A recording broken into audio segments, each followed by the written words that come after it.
반갑습니다. 오늘은 창세기 6장의 네피림이란 존재에 대한 이야기입니다. 아름다움은 금화와 같고 지혜는 은하와 같고 능력은 동화와 같다는 말이 있습니다. 이 말은 세상에서 일반적으로 통용되는 가치를 함축해 보여줍니다.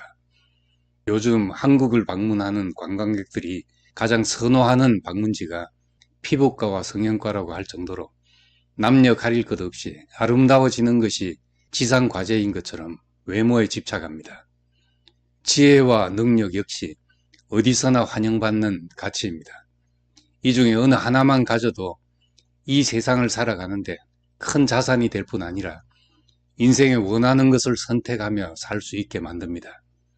아름다움과 지혜와 능력을 다 가지고 싶은 것이 모든 사람의 바람이 아닐까 합니다. 성경 창세기에 네피림이란 사람들이 나옵니다.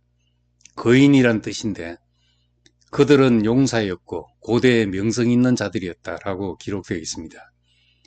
이들은 하나님의 아들들이 사람의 딸들의 아름다움을 보고 자기들이 좋아하는 모든 여자를 아내로 삼아서 탄생한 족속이라는 것입니다.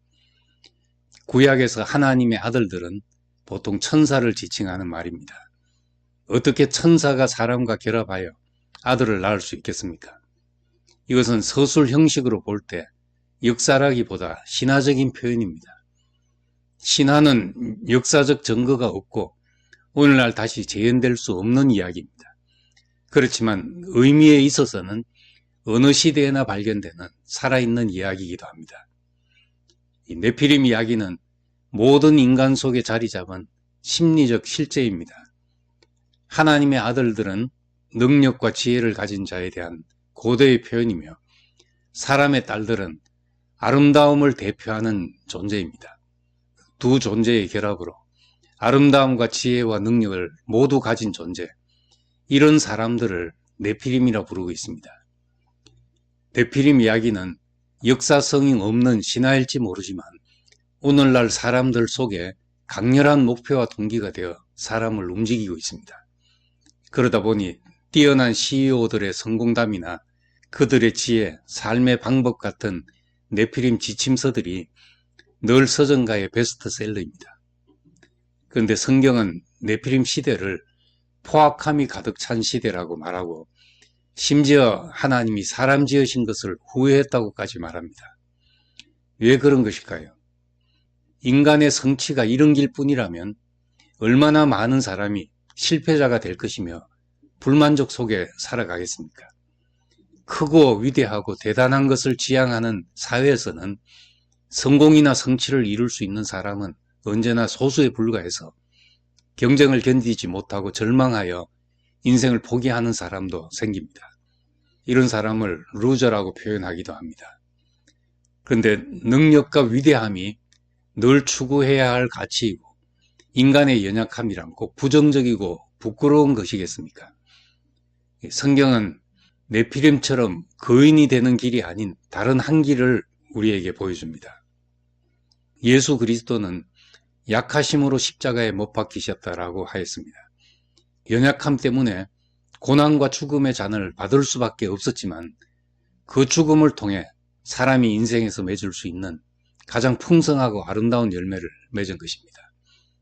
경쟁사회에서는 한 사람의 성공과 성취는 다른 사람에게 실패와 상실을 의미하지만 그리스도의 길에서는 한 사람의 성취가 모든 사람에게 복이 됩니다.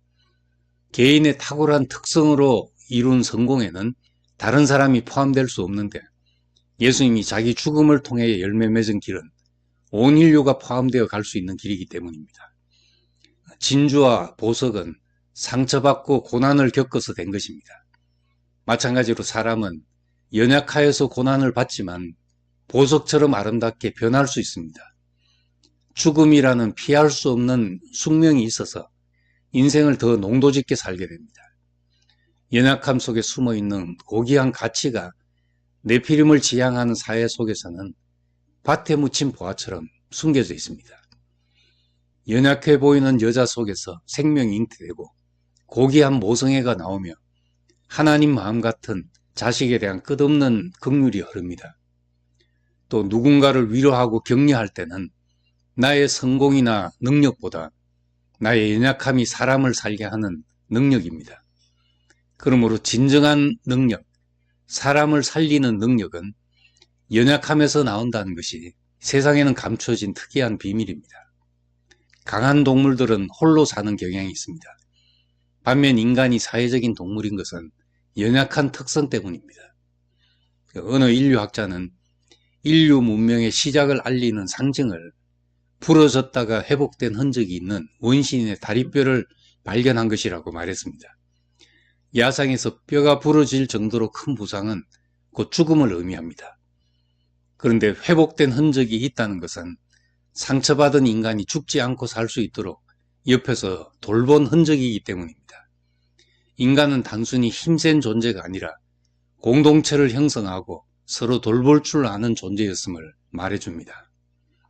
연약함은 관계 맺고 살아가는 일의 귀중한 요소입니다. 누군가를 필요로 하고 더불어 살아갈 수 있다는 것이 혼자 완전한 것보다 훨씬 더 풍성합니다. 하나님과 관계에 있어서도 인간의 연약함은 하나님의 손길에 붙잡혀 당신의 뜻대로 우리를 빚도록 하는 유용한 도구입니다. 내 은혜가 네게 족하다. 내 능력은 약한 데서 완전하게 된다 하셨습니다. 약함을 통해 완전하게 된다는 것은 세상에서는 감춰진 비밀입니다. 지하수가 패이고 부서진 약한 지형을 따라 흐르듯이 하나님의 선택 안에 있는 사람들에게는 인간의 연약함이 하나님의 은혜가 흐르는 통로가 되고 축복의 물줄기가 되어 시절을 쫓아 열매 맺게 하는 생명 강물이 됩니다. 죽음은 인간 연약함의 최종적인 모습입니다.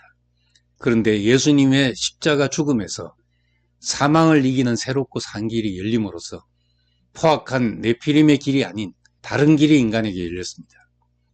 우리의 연약함을 쓰시는 하나님, 우리의 실패까지라도 쓰시는 하나님, 죽음까지라도 복이 되게 하시는 예수 그리스도의 길이 모든 사람이 나아가는 길이 되기를 소망합니다.